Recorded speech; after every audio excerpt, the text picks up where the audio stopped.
So anyway, I just wanna make sure this best pills, Arnel G. Castillo, he has to apologize for his mistake. You know, best pills, Arnel Guerrera Castillo Jr., why did you do that to teacher Aiza Vadkula? Of course, I know her because she is my acquaintance friend. Oh, as I know her, that was she was a practicumer in P. Gomez Elementary School, according by teacher Vince. Oh, that was his girlfriend. Oh, why did you do that? Me, it is not nice to harass female. Remember best pills, Arnel G. Castillo. There is an anti-safe space act.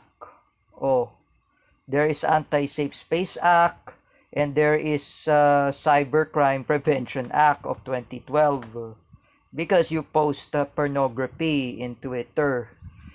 You know, best pills, Arnel G. Castillo, what you just did to Ate Mel Canete, what you just did to Shania Kiana. Don't you know there is a cybercrime, best pills? Even you post pornography. Look at yourself. Oh, that's why one of your fellow Tape Incorporated defenders, the one of your fellow GMA defenders, you remember Harbatera, Victor Martin Soriano, he's also a fanatic of GMA. Oh, he betrayed you. Oh, he was very angry at you. Oh, that's why galit na talaga.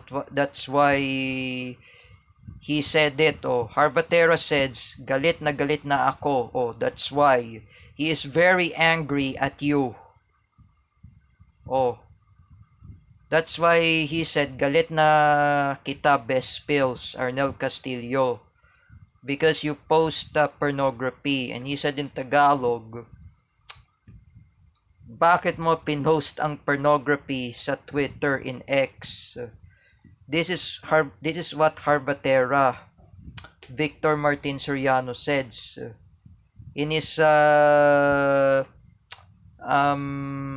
screenshot message, and he saw it in Twitter. Via Telegram. You know, best pills, Arnel Castillo, how many people are angry at you? How many people are mad at you? Oh, don't you know there was a cybercrime, best pills, Arnel Guerrera Castillo Jr.? Oh, don't you know? You know what, best pills? You need to quit on your posting pornography in Twitter, Instagram. Instagram and Meta, they prohibited best pills. So Arnel Castillo. Facebook. Facebook is Meta. You should never post pornography in Facebook. This is what I'm gonna say to you, best pills, Arnel Castillo. All you need to do, you have to deactivate all of your Facebook pages, even your Twitter account, that ACGJ channel. Because for what you're doing, that is not right. At least people are angry at you, best pills, Arnel Castillo. Look at me, best pills. If you want to act yourself normal, do not post in Twitter pornography, best pills, Arnel Castillo. You are really abnormal. Me, as I'm a normal person, I never post pornography in Twitter. Look at me. Did I bring up a cell phone in the bathroom? No. I never bring cell phone inside in the bathroom. I never post pornography. Oh, this is what I'm gonna say to you, Best Pills, Arnel Castillo. Even you, Jean Asejo, Jeffrey Asejo, G. Macasandil, three of you, please quit on your stupid bomb joke in social media. Just quit about this nonsensical bomb joke. Don't you know there is a anti-bomb joke law in the Philippines? There is a presidential decree 1727 or anti-bomb joke law. Oh, because if I was not Attorney Wu, I know about the Presidential Decree 1727 or Republic Act, according by John Paul Enriquez. And first of all, G. Macasandil, you're an uncle of Paula Nunez. You should never say a Tagalog profanity, G-A-G-O, at Gio Malana. Don't you remember Gio Malana was my friend in Twitter? Don't you know me and Gio Malana, we are close friends in Twitter? Oh, I have an old picture when I was in Caloocan Evangelical Church, Evangelical School. Oh, there's Gio Malana, that's not Vince Ramos. Oh, Gio Malana and I, we're close friends. Oh, how would you call Gio Malana G-A-G-O? He is my friend. Don't call him G-A-G-O. G. Macasandil. You know, like Paula Nunez says to you, Tito, do not say a bad word. So she said in Tagalog, wag ka na magmura. That's why. Do not say a bad words, G. Macasandil. Even you, Jin Asejo, you were in Japan. You're working as an OFW in Japan, in Nagoya. You're working as a SPED teacher. You're working in SPED teacher in Japan in a special school. You're teaching a Japanese student with special needs who were autism. And you threatened to make a bomb joke in Nagoya, Japan, Osaka, Japan. Japan is prohibiting bomb joke. Listen to me, Jin Asejo. You're idolizing Ayum Shinikiyo. It's a Japanese cult terrorist group which was designated a terrorist organization by Russia, Japan, Kazakhstan, Iran, and even Kyrgyzstan and Tajikistan. You don't know what is Ayum Shinikiyo. Why you praise Shok Ashora? He is Ayum Shinikiyo cult member. Why did you idolize that, Jin Asejo? Don't you see in Russia, they crack down and arrest those Japanese cult Ayum Shinikiyo? Look at in Iran. Iran is cracking down a terror group that Ayum Shinikiyo. Look at Ayum Shinikiyo. Ayum Shinikiyo, they are responsible for assassinating the Hamas leader Ismail Haniyeh. That Ayum Shinikiyo, it's backed by Israeli Mossad.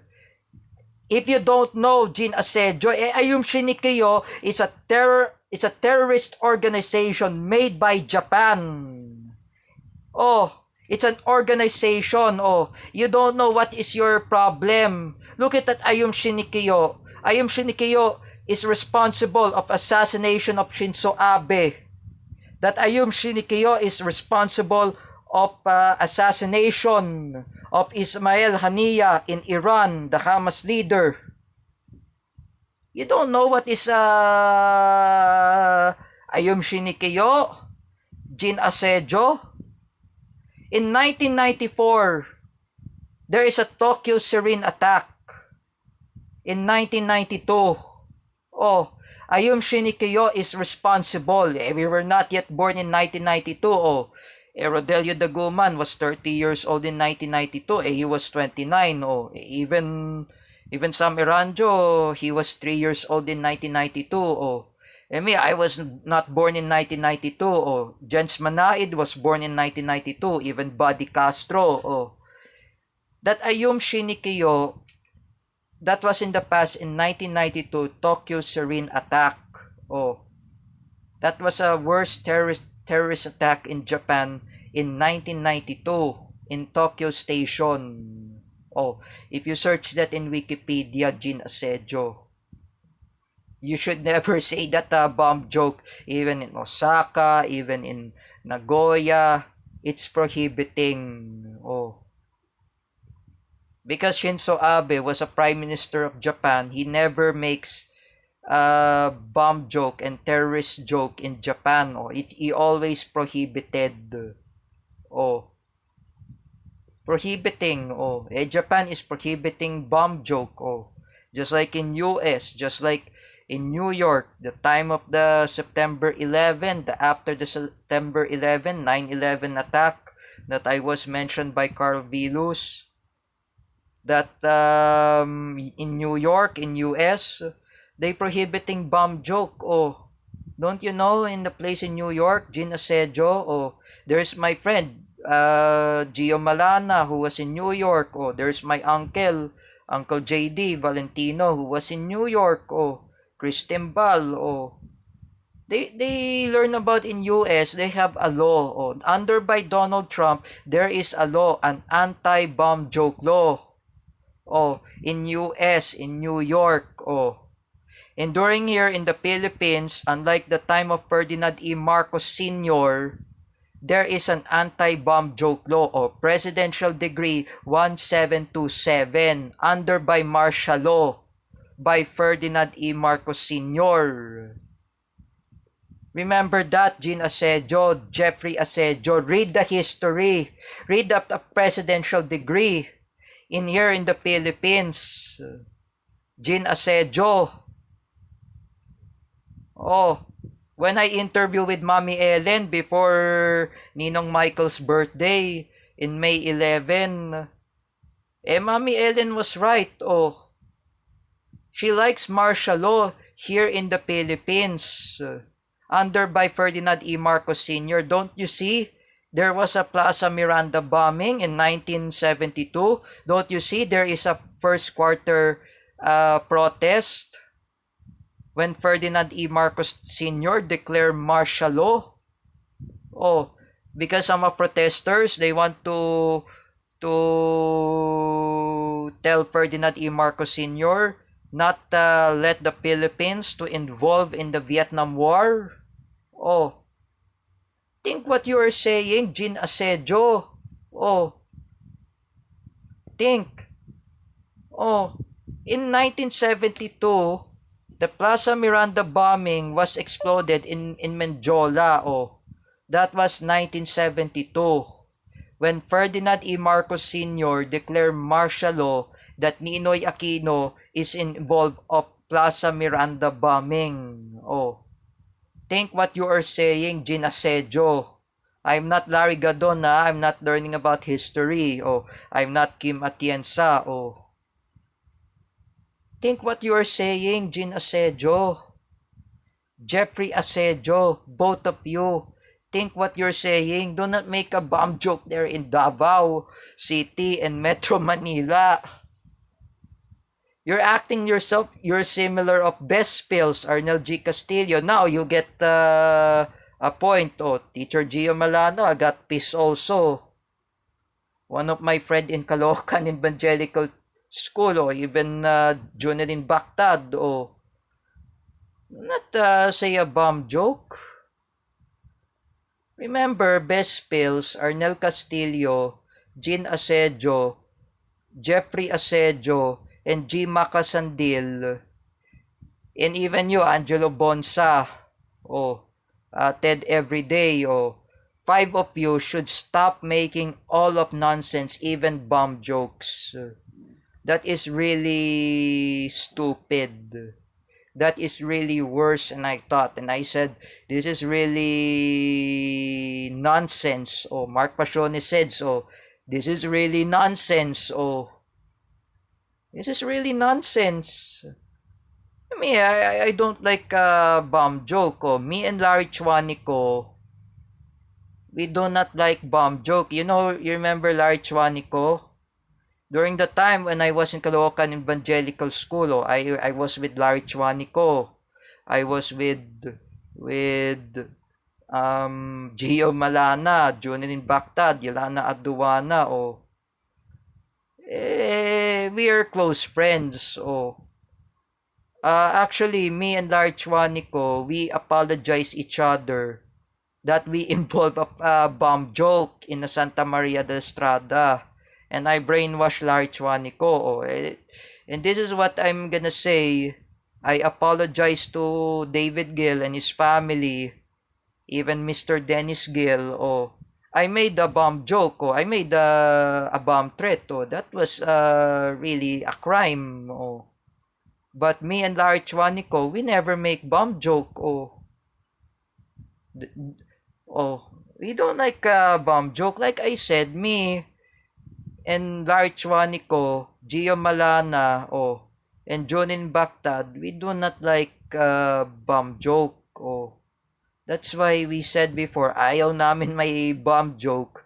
This is why we do not like bomb joke. Oh, Patrick Kison and I, we do not like bomb joke. Oh, for me, best spills are Nel Castillo, Jean Asedio, Angelo Bonsa, Jeffrey Asedio, and G. Macasandil. For five of you, those five idiots, you should stop making a bomb joke and stop pissing off J. Rick Silva. And you make my friend J. Rick Silva pissed. Oh.